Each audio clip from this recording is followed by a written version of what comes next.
Hello!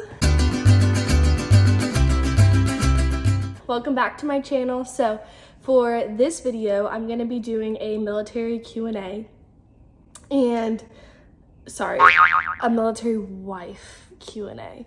I'm making this video because one, I'm a military wife. I feel like that's important. Two, I had so many questions when I was dating my husband, Greg, about what it would look like to be a military wife. So the first thing I'm going to talk about is actually getting married, because there's a couple things in the military that are a little bit interesting. So Greg went to the Naval Academy. So any military school, you couldn't get married when you were in school. So that's why Greg and I got married after he graduated. And it was like the perfect time because there was like a month after he graduated that he had off before he started training. So that was really good. It's not just like any day you can get married. And I think that's just like in life, but in the military specifically, because there's like trainings, there's deployments, there's things like that. So the timing of everything is a little tricky. So speaking of timing and trainings and deployments and things like that, I know those are words that people are like buzzwords in the military. I was confused. I was like, what's a deployment? What's training? What does being stationed somewhere mean? So I'm going to break that down. So one, being stationed somewhere is when you have your job and it's called an MOS, like a specialty, and you are there. So you could be there from like 2 years to 4 years and anywhere in that range. Like for example, Greg and I now are stationed in South Carolina and we're here. But before we were here, we had training. So Greg had training. He is a Marine Corps officer. And so we had training in Quantico, Virginia for TBS, which is the basic school. All Marine officers have to go through that. And so for different branches and different things, there are trainings that you have to go through, and not just the branches, but also for the MOS, which is like the job. There's different trainings and things. So Greg had to do TBS training, but also he has to go to MOS training. So that's why we're going to be going to Pensacola in 3 months. So we're still stationed here technically, but we'll be going there to Pensacola, staying in a hotel for those 3 months. And I get to go with him, which is awesome. And also deployments. So luckily Greg hasn't been deployed yet. He really hasn't started his job, but deployments really, I've learned, are tailored to what your spouse gets for their MOS. So Greg has an MOS that doesn't get deployed that much or ever, which is like extremely rare, but there's some MOSs that deploy all the time. And so it's really important, I think, to have that conversation with whoever you are going to marry or see in the long term, because deployments are hard and you can't go with them. So you can go and visit them, but like you can't stay with them unless they're like stationed overseas. But if they're not stationed and they're just deployed, then you can't go with them, and that's not paid for. And so that can be anywhere from like 3 months to a year. And so that's a long time away, especially if you want to have kids and a family and things like that. That's a long time away from your family. So it definitely is important to have that conversation about deployments really early on. So next I'm going to talk about housing, because housing is a little like, I feel like as a civilian, I didn't really know what housing was or how it worked. And so I can't really speak for enlisted, but I know for officers, they get a set amount of BAH, and the only difference when you're married, everyone like thinks that you make more money when you're married.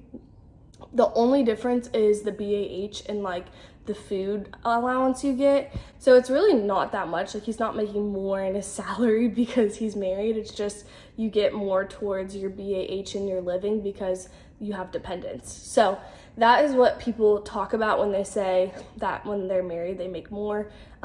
That's really it. So for BAH, it really depends on the area, and you literally can go on a website, like go onto Google, type in military BAH, and you can pretty much look at what anyone gets across America in the military. So it's based on zip code, it's based on your rank, and it's based on if you have dependents. And so a lot of people with their BAH, they use the VA loan.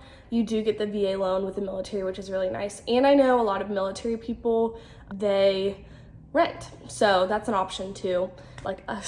So that is really cool. Oh, speaking of housing for the bases, so like base housing. Greg and I have not lived on base housing, but I have a friend that's going to be living on base housing, and I've heard stories of people that live on base housing, and it's honestly a great option. So the military provides housing for military people. Again, that's based on your rank. The house you get is based on your rank, all of that. And so it just didn't work out for us to be in base housing. Also, it's preference, because some people really don't mind being on the base and they kind of like it. There's a community there, things like that. But then other people just kind of want to get away from the military and have their separate life. So that's a great transition into how to balance military and regular life, because it can seem like the military takes over your life. And the reason why people say that is because of the schedule and the time. It's not just like a 9 to 5 where you just punch in the clock, punch out the clock. No, the military is, you are on 24/7. You're serving your country 24/7. And so, for example, training was crazy. Greg would be gone in the field for weeks at a time. He would wake up some weeks at like 3 a.m., get home at like 8 p.m. So training was very, very tough.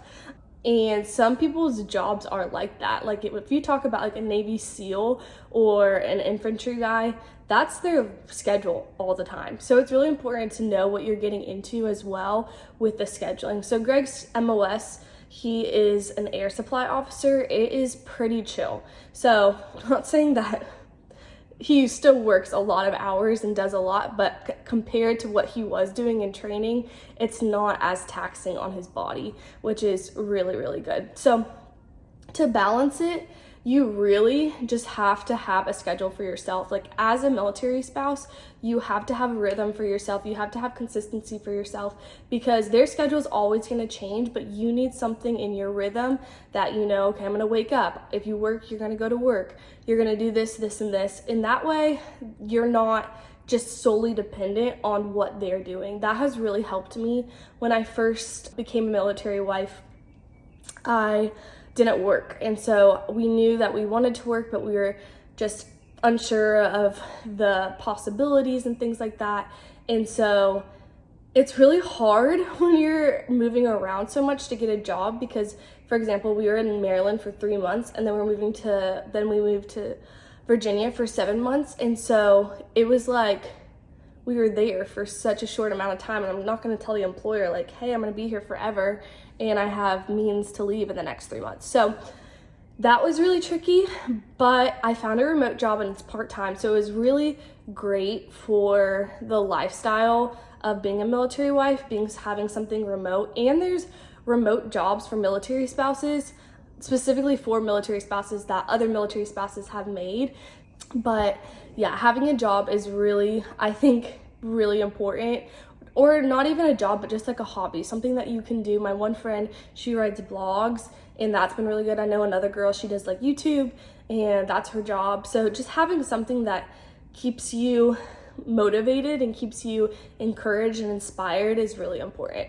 Also, I do want to add, it's so much easier to get a job when you're stationed somewhere, because you know that you'll be there for a long time. And so for us, that didn't really work out because we have trainings coming up. We travel down to Florida a lot. So there's just a lot of like moving parts, especially with like our schedule. And so remote is what's best for us as far as my job. But who's to say in the next couple years if I get a job in person? I don't know. And so I know a couple other military wives that do have jobs in person. My one friend, she is like a nurse and things like that. So there's options, especially if your field that you work in is like transferable. Like if you're a nurse, you can work anywhere. If you're a teacher, you can work anywhere. I know a lot of military spouses that are teachers, which is really great. So there are opportunities and chances. And I also think it's just really important for you to have your own thing while they have their thing. Okay, and the last thing I'm gonna talk about is making friends. So obviously you're moving around a lot, you're in places that you wouldn't necessarily choose. Is making friends hard? Yes, 100%. I'm not gonna sugarcoat this. It's very hard. So I was blessed to have someone I knew before Greg and I got married in Virginia with us. She actually lived in our same apartment complex. Her husband's in the military too. She was a military friend. But the area we lived in, we were like 40 minutes from DC, so we couldn't really get into the DC crowd, and we were just kind of like in a weird area. And so it was like really hard to find other friends. But I will say it does take you putting yourself out there, finding a good church. Something that has been such a blessing here in South Carolina is we found an amazing church that has, like, we can already tell, amazing people, but also just having patience, because it takes time to build those friendships. So if you're like going in back-to-back trainings and you are in a new place like every couple months, then that's really hard to make friends. So you can just have grace on yourself, really rely on your spouse, really rely on your friends back home and your family back home. Plan trips for them to come see you, plan trips to go see them, just keeping that friendship, because community and having people around you is really, really important. And when you don't have that, it can get isolating. And so just make it a priority to lean on those friendships, those family members, especially your spouse, during those times. And then friends will come, they will come.